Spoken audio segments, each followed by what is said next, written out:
Today we're welcoming John Crim to the ReVibe Artist Spotlight. Hey John. Hi. How are you? Good.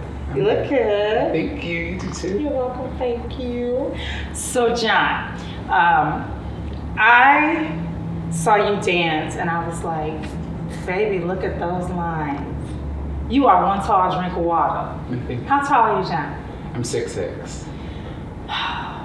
Okay, I say that because, first of all, for a dancer, that's pretty tall. Mm-hmm. So tell me how do you think your height in something that was quite honestly considered abnormal for a dancer, especially in the styles of dance that you do, how do you think that shaped your creative expression? I think that because I mainly do ballet and contemporary, that's like my really ish. I think that art form is all about how your lines look and how toned and expression and how you can really articulate your lines. And I feel like because there's so much length to be had, there's so much autonomy to work with. It's like painting like on a really big canvas. You just have so much space to work with, you know? Mm-hmm. And I think I'm truly blessed to have the length that I have. It's been a long time coming, don't get me wrong, but I think I'm blessed. Okay, so when did you shoot up in height? I've always been the tallest one in my grade. Even in like first grade, you know, everyone was like 4'2", and I was like a cute little 5 foot, you know? Like it was very like everyone and then me. And so it just kind of stayed there. And as I've gotten older, like other people have also been tall too, so I haven't been like alone, you know? I've been 6'6". I know one of my friends who's also a dancer, he's like 6'7". He's like off doing great things, I know. But like, there are taller dancers out there. There's just like two out of 17 maybe. Yeah. So what interesting challenges has that posed for you? If any. I mean, a lot of people don't know how to work with length. Like the average dancer is not this long. That's just kind of like a given. So like, you kind of need to know how to work your limbs and how to really articulate your body in a way that is appealing to the natural audience, but not like awkward in a way. Mm-hmm. Just because that is a hurdle. Okay, now just piggybacking off of that statement of how, you know, to work your body and articulate it in a way that's appealing. You, outside of being trained traditionally in ballet and modern, you have a very unique movement template. Very unique. Explain to me, like, how did you come into that? Like, because it is a bit of, you know, it's a bit different than what I would typically consider like just modern dance, or just it's not ballet. It fuses those and uses those elements, but in your own choreography and in your own styling, there's a whole lot going on. So tell me about the influences and how you came into that. Well, I started when I was really young, like 7, 8. And like even then, like I was in ballet class, but I always would go to the side and kind of do my own thing. And I was very like independent in that aspect of like trying to explore my realm of movement, as well as like technique and classical ballet and contemporary and modern, and just trying to get my hands on anything I could really do. So it was kind of more like exploring me as an artist and exploring what I would like to do and how I would like to do it, instead of like what someone is telling me to do or what Martha Graham is telling me to do, or you know, like what, instead of what other people tell me to do, what would I like to do, I guess. I get what you're saying, Yeah. like, you know, interpreting the movement and even just, you know, taking it to a different level or a different place, but still using that same like basic foundation for it. So How has your experience been in the Milwaukee arts community, and in particular the Black arts community? It's been nice. It's been nice. I mean, I think I've been, especially for coming in as swiftly and as abrupt as I did into the community, I think I've been invited with open arms. It definitely is smaller than what I was used to. Before this, I was living in San Francisco, and I was kind of doing the Bay Area thing, and that was really nice. But then COVID hit, and then everything was like, now we're closed. And so then I moved back home, which my home is in Madison. So like, in Madison, I was really making my own opportunities. I was doing more film work. I was doing more freelancing around the area. But then I found Water Street Dance, and I connected with Morgan Williams and Wanye, and the rest is history. You know, I've kind of been blessed and grateful to have all the opportunities that I've had come to me, and that I've also searched for. But we can't sit here in front that this isn't New York, but like this is Milwaukee. It's a stable community. It's a strong community, and we're here. You know. What is your vision for dance as far as you are concerned? What do you see as the epitome of like a dance experience, even in Milwaukee and, you know, abroad? Well, this is like a two-part question. And that's fine, because we have time for 2 parts. Like, I think the epitome of anything you're doing is success, really. And how you gauge success is really up to you. I feel like my main goal while training was to just do this professionally.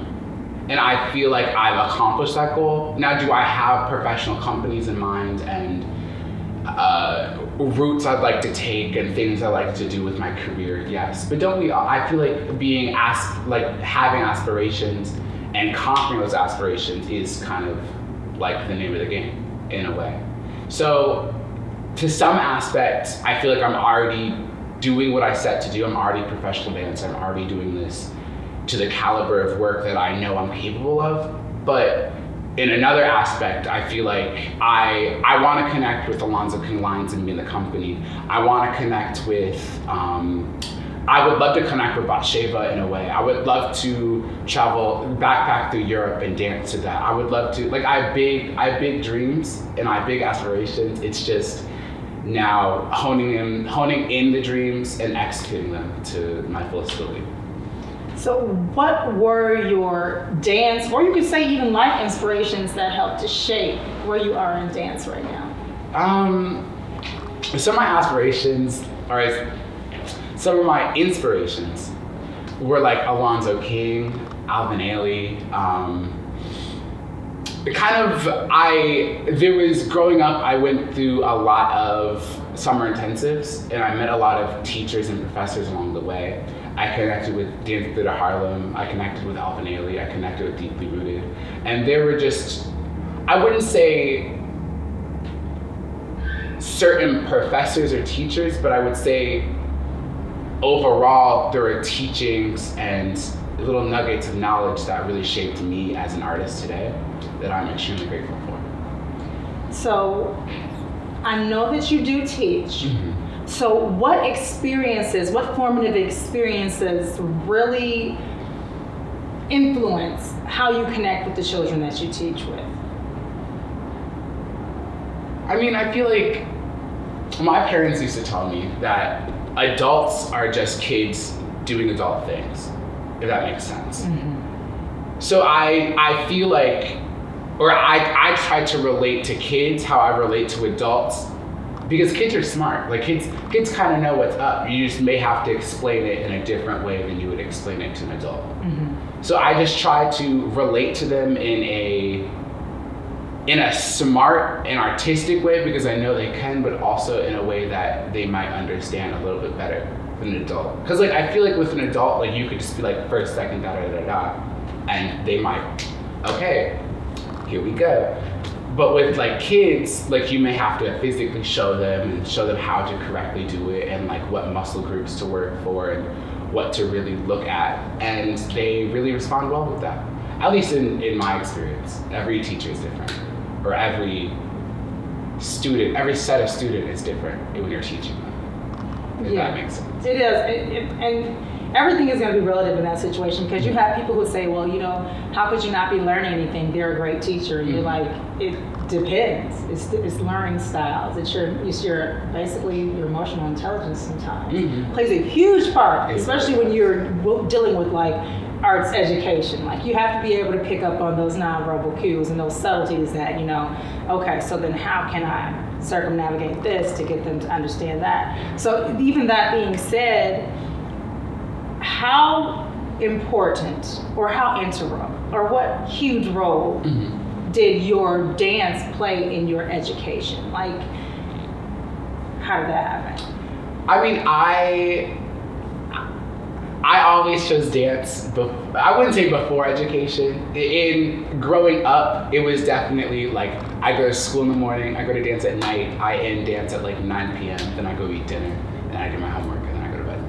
That was very like my itinerary up until I went to high school, and then I went to a private school, a private performing arts private school, Interlochen Arts Academy. That's in like Interlochen, Michigan. But up until then, that was like my itinerary. That was kind of my routine. And then Interlochen gave me the opportunity to go to school in the morning and then have all my dance academics at night. And then I had time to like even socialize and have a free time, which I felt was needed.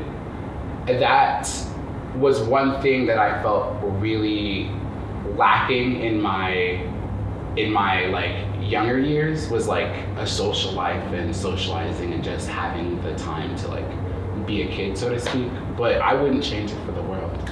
I love dance and I feel like I've devoted my life to it and I'm reaping the benefits from it already. You have such an interesting dance experience because you can tell that from the beginning, like you were nurtured. You were like very, very nurtured and encouraged, and you were empowered to do what you do. What kind of advice do you have for people who may not have had the same kinds of advantages that you had in dance? Like children who are still, coming up, but like have quote unquote normal circumstances and go to normal schools. What kind of avenues can you suggest or advice do you have that would help them to build on their existing skill sets or improve without having the kind of intensive training that you had? I mean, at my school, like even at my middle school and public high school that I went for a year, like there were like dance opportunities at the school, and there was like drill team, there was dance team, there was dance 1, dance 2, there was like I feel like there are opportunities out there and you really just have to look for them. Unfortunately, I wish that opportunities came to you in a sense, but you do have to kind of be hungry for these opportunities and look for them. Any excuse to move at all is a good one. Even if it's like the rugby team, I don't know, something in a sense, as long as you're moving and you're up and you're doing physical activity, I feel like you are already putting your best foot forward. I would definitely advise young dancers to look at local classes, whether that's at a studio or at the YMCA or in anywhere. If you're truly serious about dance, this is a passion where you do kind of have to work with extracurricular things, unfortunately. I wish that dance was more accessible to like to everyone. I wish everyone could dance, and everyone can dance. It's just to pursue it professionally, it does take work. Hard work. A lot of hard work. I appreciate you, and I just so thank you for coming and sharing the spotlight with us today. Thank you for having me. You're very welcome.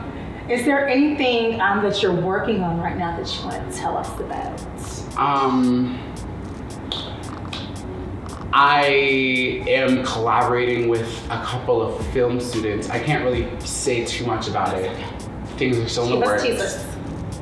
There's going to be a film coming from me and a couple other collaborators, hopefully in the next few months. It's still in the works, we're making it work. And then there's going to be a performance with Water Street Dance Milwaukee, late March, early April. But yeah. Okay, now all your social media handles. My Instagram, John X Crim. My Facebook is John Crim. And my Gmail is johncrim333@gmail.com. Oh, wait a minute, because you were just published in an arts magazine, correct?